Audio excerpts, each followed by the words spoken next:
জয় শ্রীকৃষ্ণ। রাধে রাধে।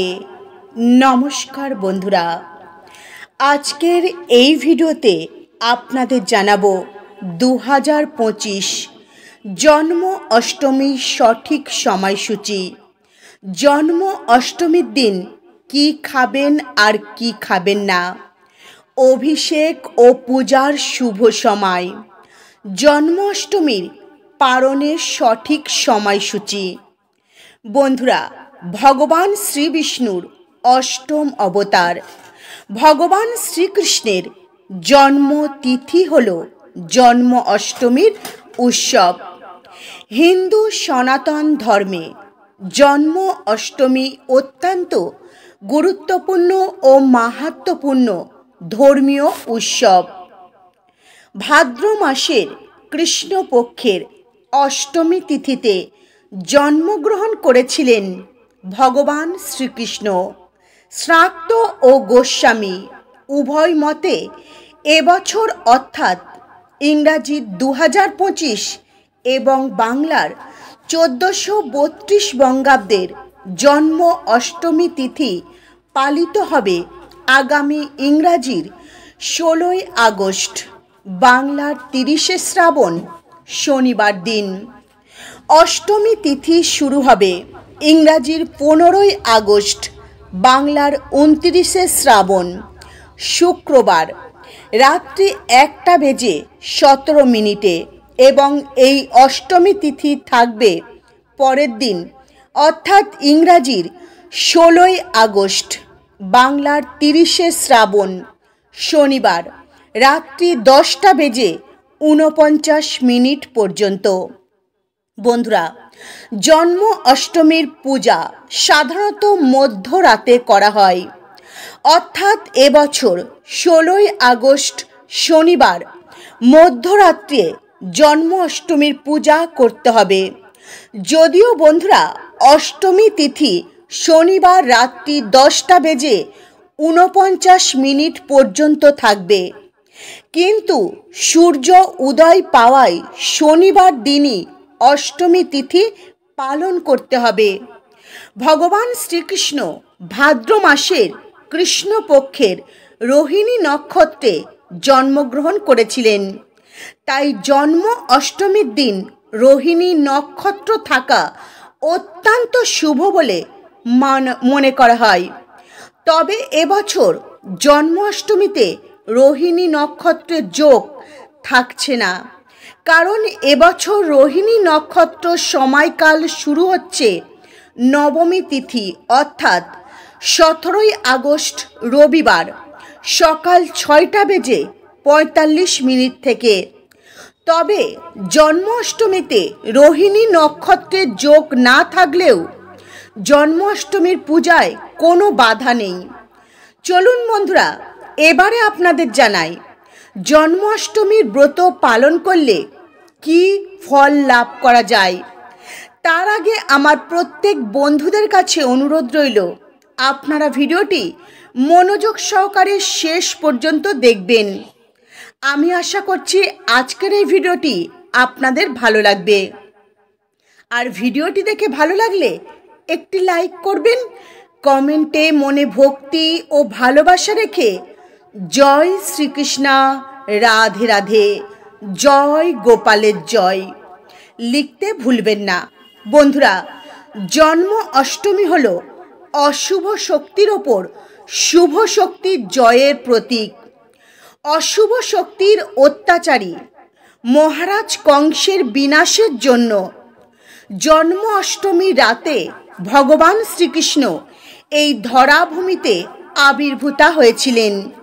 তাই জন্ম অষ্টমীর দিন নিষ্ঠা ভক্তি ভরে যদি ভগবান শ্রীকৃষ্ণ বা লাড্ডু গোপালের পূজা আরাধনা করা যায়, তাহলে অসীম পুণ্য ফল লাভ করা যায় এবং মনের সমস্ত ইচ্ছা পূরণ হয় বলে বিশ্বাস করা হয় এবং আধ্যাত্মিক লাভ করা যায়। হ্যাঁ বন্ধুরা, আধ্যাত্মিক লাভও করা যায়। সন্তান প্রাপ্তির ক্ষেত্রে বাধার মুক্তির জন্য জন্ম অষ্টমীর ব্রত পালনের বিশেষ ফল লাভ করা যায়।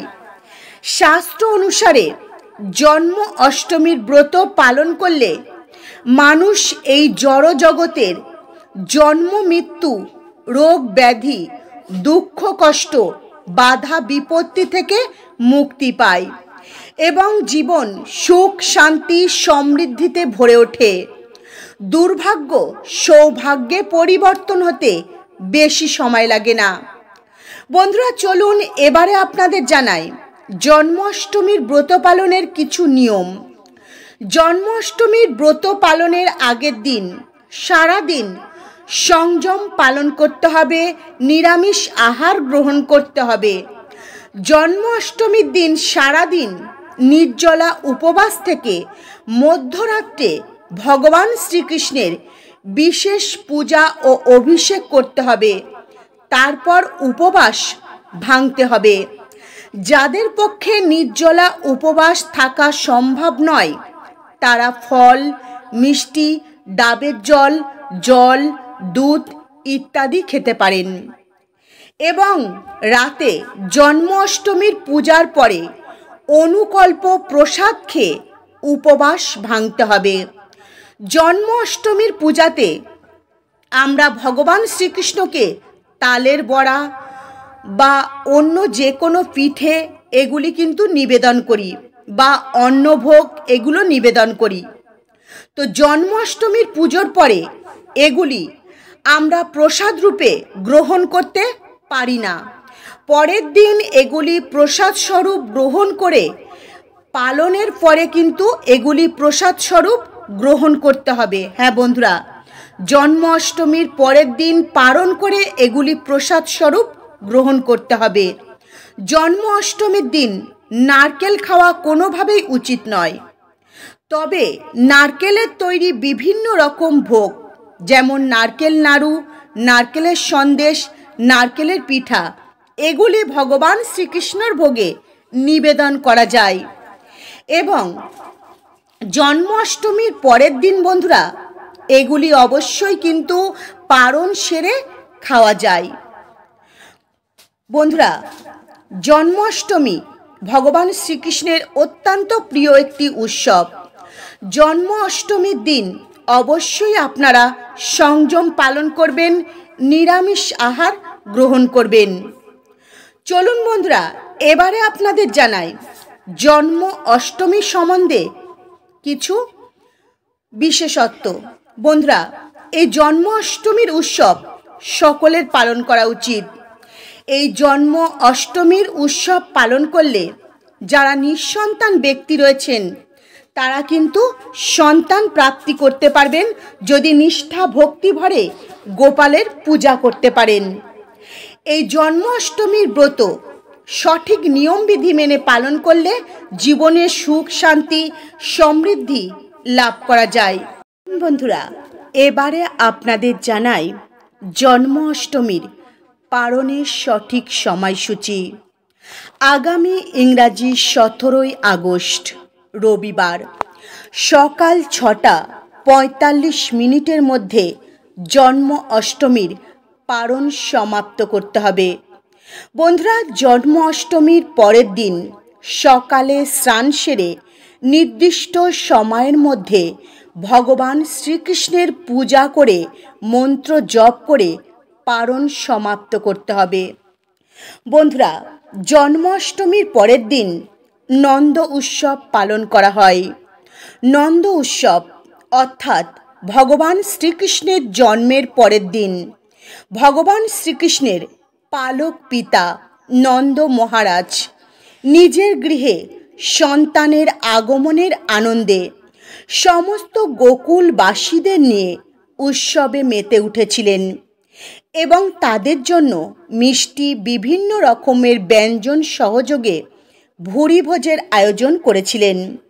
ভারতবর্ষের বিভিন্ন স্থানে বিশেষ করে মথুরা বৃন্দাবনে ধুমধামের সঙ্গে নন্দ উৎসব পালন করা হয়। এবছর নন্দ উৎসব পালন করতে হবে আগামী ইংরাজির 17 আগস্ট, বাংলার 31 শ্রাবণ রবিবার দিন। তাহলে বন্ধুরা, আজকের এই ভিডিওতে এতক্ষণ অবধি আমি আপনাদের জন্মাষ্টমীর সঠিক সময়সূচি, রোহিণী নক্ষত্রের সময়কাল, জন্মাষ্টমীর ব্রত পালন করলে কী ফল লাভ করা যায়, জন্মাষ্টমীর ব্রত পালনের নির্দিষ্ট সময় এবং পালনের সময়, এবং জন্মাষ্টমীর দিন কি কি খাওয়া যায়, কি খাওয়া যায় না, এবং নন্দ উৎসবের সঠিক সময়সূচি সমস্ত কিছু আপনাদের সঙ্গে শেয়ার করলাম। তো বন্ধুরা, ভিডিওটি ভালো লাগলে একটি লাইক করবেন।